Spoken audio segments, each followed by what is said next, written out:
Hello and welcome to this episode of Epochs, where I shall be carrying on my narrative all about the decline and fall of the Roman Republic.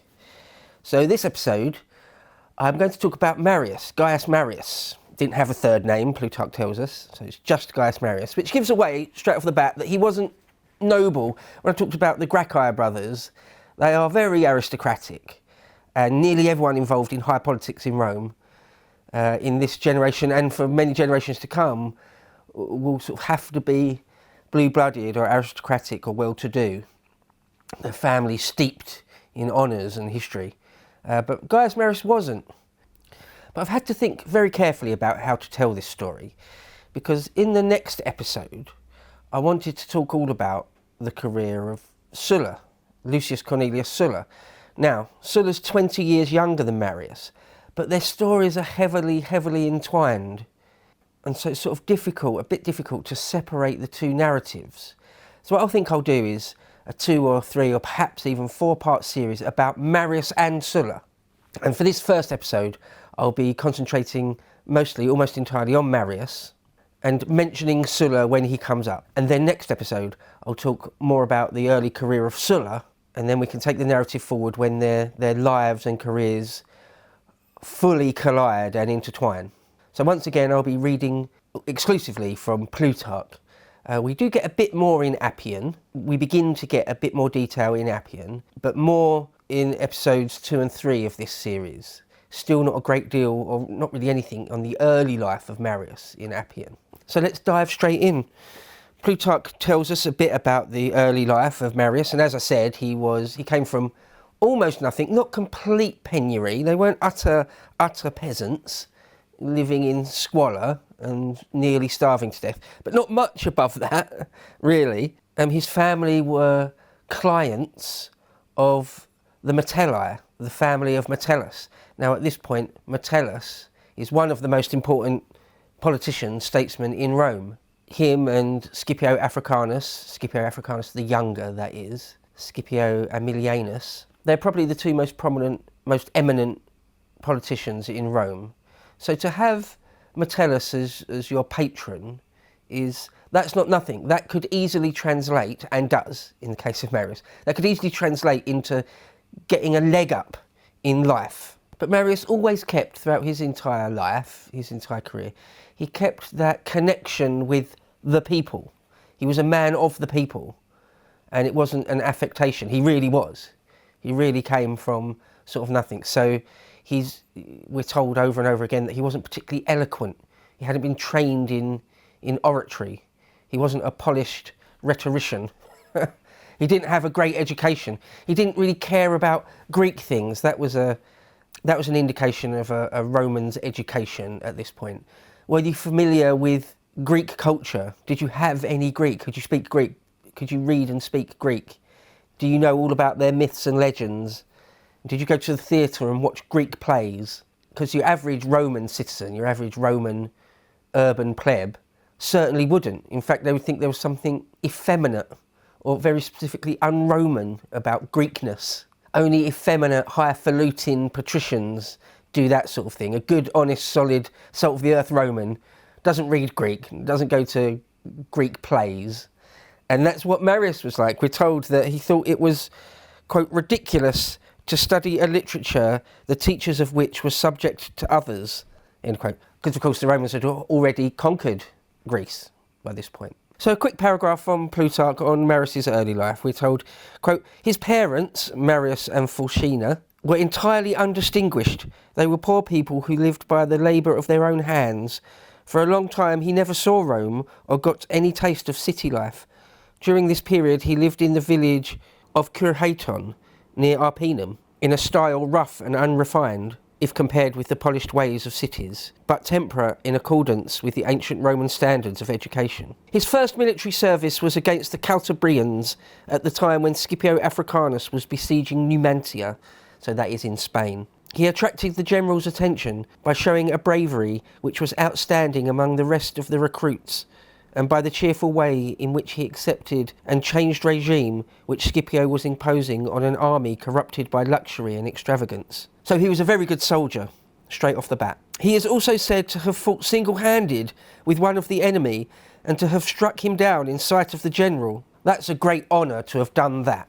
There's few greater things you could do in Roman society, because other accounts say it wasn't just an enemy, it was actually an enemy leader. So the greatest things in all of Roman society you could achieve was, one, the consulship, which is like being a prime minister or a president or something. So that's very, very high political office. That's the pinnacle, that's what everyone was aiming at. The second greatest thing of three that you could possibly achieve is a military triumph, i.e. being the leader of an army. Probably need to be a consul or a proconsul before you ever got that command in the first place. Then winning a great victory where the city of Rome has a parade in your honour, a triumph. So becoming a consul, being awarded a triumph. And the third greatest thing is to kill an enemy leader in sight of your general in single combat. Now that's something a bit different, isn't it? It's not like high political office or having a parade in your honour. That's more like winning a Victoria Cross or a Congressional Medal of Honour. It's something a bit different, and it's super, super rare. I mean, there's only a handful of guys in all of Republican Roman history that ever did it. It's even rarer than a Victoria Cross or a Congressional Medal of Honour. But what it does say is that there's just no doubt that you personally are extremely brave and extremely good at fighting. You would be famous for doing that, absolutely. Plutarch goes on that as a result of winning that single combat, as a result, Scipio conferred many marks of distinction on him. There was one occasion when during a conversation after dinner, the talk turned on generals, and one of those present, either because he really wanted to know or merely out of flattery, said to Scipio, "What commander and what leader can the Roman people possibly find to be a worthy successor to you?" Scipio then gently tapped Marius on the shoulder as he reclined next to him and said, "Perhaps this is the man." Now there's another thing as old as time, patronage. If someone extremely famous, as Scipio was, held in extremely high regard, if he sort of personally singles you out, quite literally physically taps you on the shoulder and said, "You're as good as me. In the next generation, if you play your cards right, if you're lucky, you could be as good as me." In ancient Republican Roman history, in fact, much more than today even, that counts for a great deal. Everyone noticed that and saw that and remembered that. And in fact, Plutarch even tells us that that massively inflated Marius's own concept of himself. That from that point onward, he started to believe that he was capable of almost anything. That where he came from very, very poor and humble beginnings, that now Scipio had singled him out and he'd undeniably done extremely well in war, that perhaps maybe I could have a political career back in Rome. Perhaps the sky is the limit. I might not dream of consulships yet, but, maybe I could go back to Rome. I've earned a name for myself. Maybe I could, run to be a tribune of the people or something. Well, so that's exactly what he does. He does return to Rome, and he's sort of got a name. He's got name recognition in Rome. He's still young, very young still. And his patron also was Metellus, as I mentioned. So he asked Metellus, will you help me out? Will you back me up if I run for tribune of the people? Obviously, I'll have your back, Metellus, if and when I win office. Metellus says yes. There's this bright young thing as one of his clients. He might be a great tool further down the line. Metellus would want at least one of the tribunes to be his man. So he says yes. And Marius only goes ahead and wins and becomes a tribune. But what he does, pretty much straight away, literally straight away, doesn't really play the game that the Roman state and the Senate and Metellus would want him to do. He starts doing the sorts of things that the Gracchi had done, i.e. just being a thorn in the side of the patrician class and the landed ruling aristocracy. Because remember, he's a man of the people. He would be a popularis.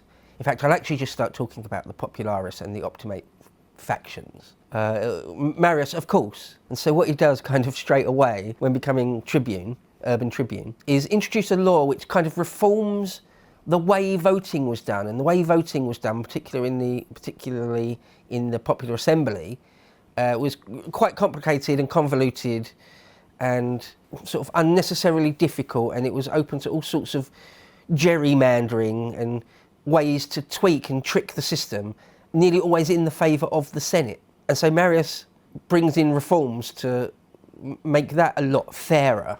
And so the consul for that year, a guy called Cotta, i.e. the leader of the Senate, one of the consuls, Cotta, says, you can't do that. We're going to strike that down. We've seen people like Tiberius and Gaius Gracchus. If we see troublesome tribunes, we're basically going to suppress them straight away before they get out of hand, before they become a darling of the people and form a big faction around themselves. We don't want to go down that avenue anymore. So Cotta just says, no, Marius, who do you think you are, you upstart? No, we're just not going to let you do that. No. And Cotta brings Marius up on charges straight away and insists that he comes before the Senate and answer for himself. So basically this Cotta is going to give Marius a dressing down, a ticking off. Who do you think you are, boy? But when Marius goes before the Senate, where he's going to be rebuked for overstepping the mark straight away, he just doubles down. He's fearless. He's got a fire in his belly. A young man who's got something to prove and not much to lose. He just threatens Cotta. He threatens the consul. We're told he threatened to drag Cotta off to prison. He says, I don't care about the Senate. I don't care about that you're the consul. I'm a tribune of the people. The letter of the law is I can propose laws before the assembly, and you're going to make me answer for myself. No. You need to answer for yourself. How dare you try to impeach me or dress me down or whatever you think you're doing? How dare you? No, if you try and stop me from doing this, I'm going to take you to prison. How about that? And of course there's much kerfuffle in the Senate at this. And the consul Cotta turns to Metellus and says, what is your boy doing? Metellus, one of the most powerful men in Rome, with sort of almost unlimited authority and gravitas. Cotta says, Metellus, look, get your lad in order, and you're on my side, right? You've got my back on this, right? And Metellus says, yeah, of course, I'm with you, Cotta. I'm with the Senate. Marius has gone too far here. I'm sorry, I'm a bit embarrassed. And Metellus openly says this, sort of in open debate. He sides with Cotta and says to Marius, calm down. What do you think you're doing? And Marius just says to his patron, Metellus, the guy that he owes everything to, really. He wouldn't be a tribune if it wasn't for him. He says, I'll put you in prison as well then. How about that? And of course you can only imagine Metellus is aghast. But Marius really means it. He starts calling for lictors to come and drag Marius off. And so in that moment, the Senate blinks. We're told, just completely explicitly by Plutarch, that the Senate gave in and rescinded its previous vote, i.e. its vote to, get rid of Marius as a tribune. So the Senate very rarely sort of loses, if you like, or blinks. But it does in this moment, in the face of Marius doubling down and then redoubling down, the people, the Popularis faction, and the very young, the very green Gaius Marius get a win. And we're told that he's sort of cheered through the streets, and it was a great sort of personal and political triumph for him. And he gets his law ratified to sort of, change the voting system a bit. And so, straight away, he is not just kind of a darling of the Popularis faction, but, one of their leaders straight away. Not necessarily their preeminent, undisputed leader, but among their leaders. So he's carved out a political position for himself very quickly indeed. One other thing quickly to mention is later in that same year, his same term as tribune, a law comes up to make the grain dole a bit cheaper. Sorry, it's not the grain dole. At this point, Rome, I mentioned that Gaius Gracchus brought it in. The Roman state buys up massive supplies of grain and sells it at a massive discount to the starving urban plebs to keep them quiet and to make sure they don't just starve. And there was a law proposed to make it even cheaper. And Marius sort of prevents that from happening. Now that, of course, would be very unpopular with the people. But we're told the fickle nature of the Roman collective political mind is that he went up in everyone's estimation for doing that, because it showed that he wasn't just a complete partisan for the people. Yeah, we're told that he was equally respected by both parties, i.e. that he was a man that had his own mind and his own political ideas, and although he would, you can bet on, that he would usually always side with popular measures, be on the side of the people, not necessarily always.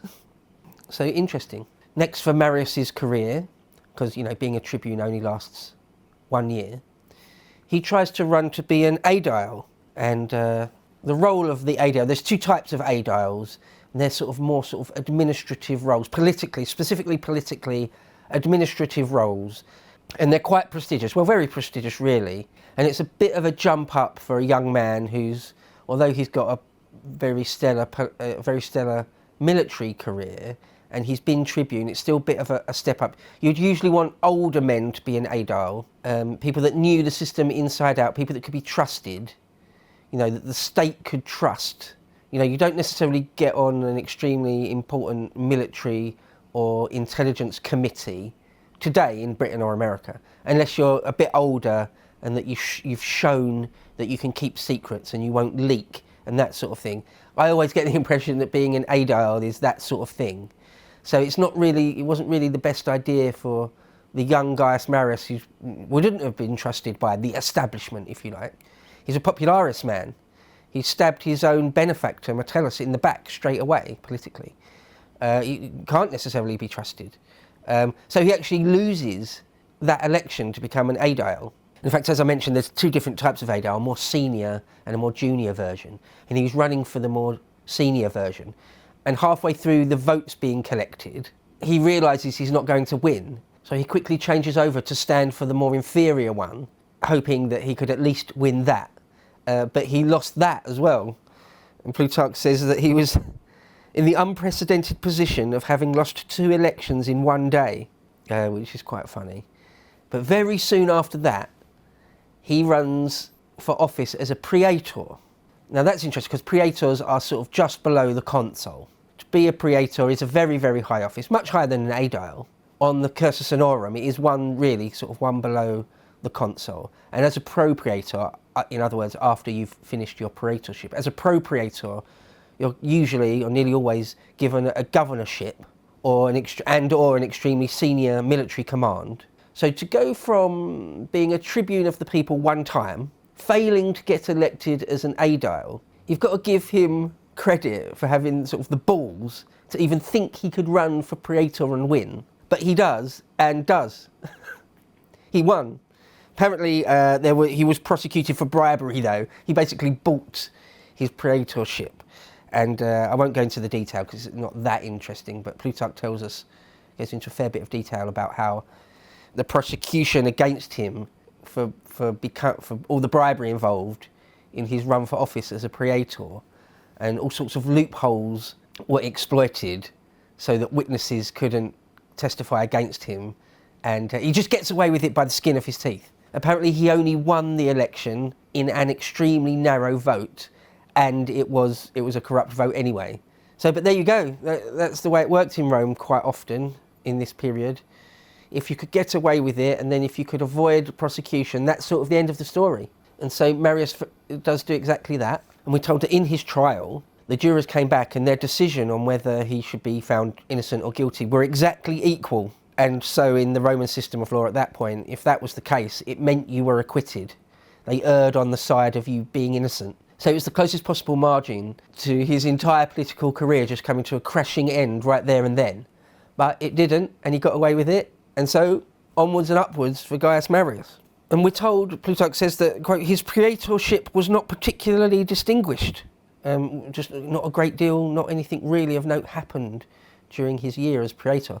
But when he'd finished that, the next year as pro-praetor, he was, as was usual, given a governorship, and he was sent to Hispania Ulteria, and I'll put a map up so you can see exactly where that is, where we're told he put down banditry, because again, he's a military man first and foremost. That was where he made his name in the first place, and he is extremely brave. He just is a good soldier. There's no doubt about that. This is the thing that comes up in Marius's career again and again and again and again. He's a great soldier, both personally on the ground, fighting, being amongst the ranks, doing stuff, and as a general, as a tactician and a strategist, he's great. He's a military man. As a politician, he's not great. He gets through by the skin of his teeth again and again and again, or fails. He has all sorts of political reverses. So he's good at military things and bad at political things, basically. So in his governorship in Spain, he puts down all sorts of banditry, which everyone loves, other than the bandits themselves. To watch the full video, please become a premium member at lotuseaters.com.